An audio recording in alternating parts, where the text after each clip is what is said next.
Peggy 18.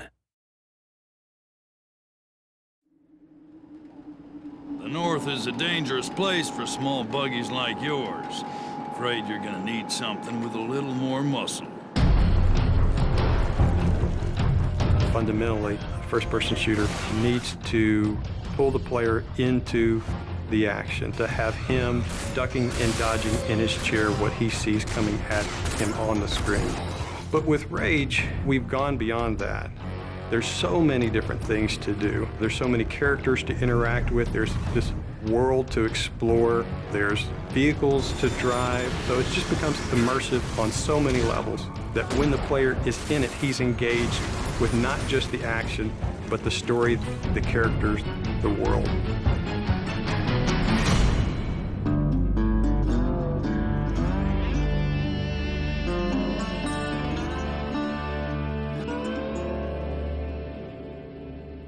The Wasteland in Rage is kind of like a plate that the rest of the game sits on.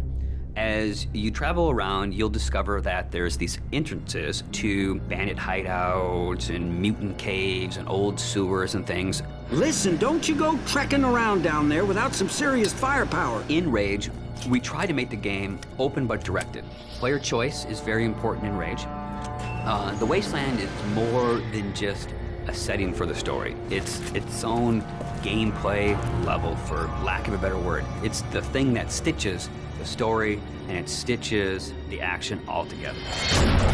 We want you to follow this action movie experience, but we allow you some freedoms to kind of explore different things. Each of the missions does kind of surround the story. For instance, we have an electrobolt for the crossbow weapon. Electricity, water, that makes sense. Well, Wellspring sits on top of a well. So the obvious gameplay thing is here, okay, you shoot the electrobolt in the water. It electrifies anybody that's in the water and they die. As you travel through the Wasteland, you meet very interesting, very over-the-top characters. Great! Muy bueno! We are simpático, eh? And we feel that creating memorable characters that offer you memorable missions really kind of helps drive the whole experience forward. The interactions that the player will have with these characters should hit something in the emotional nerve of the player. So we've gone that extra distance to make key characters really feel alive. So you know when you go talk to Dan or the J.K. Styles, the producer of that crazy TV show, or the sheriff, you forge these relationships with them.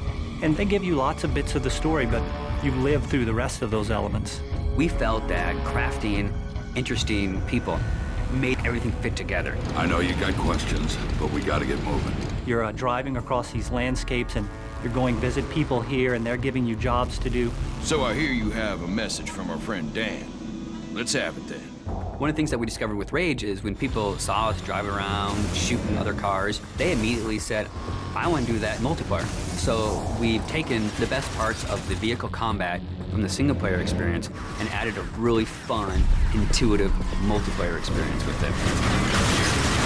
We also have this cooperative style gameplay that allows a player to get with a friend, run through a level that's maybe changed a little bit from things that they've seen in the game, and then we roll a little bit of fiction into that. So it's taking all the kind of visceral, in-your-face action, but you're doing it with a buddy.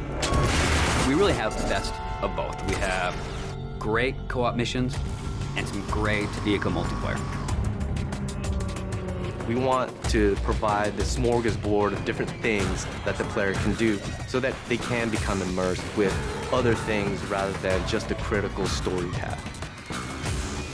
But if you want, you can go to the store, get a couple more grenades, outfit yourself with some new ammo types, jump back in the car and head for the next action. And we're okay with that.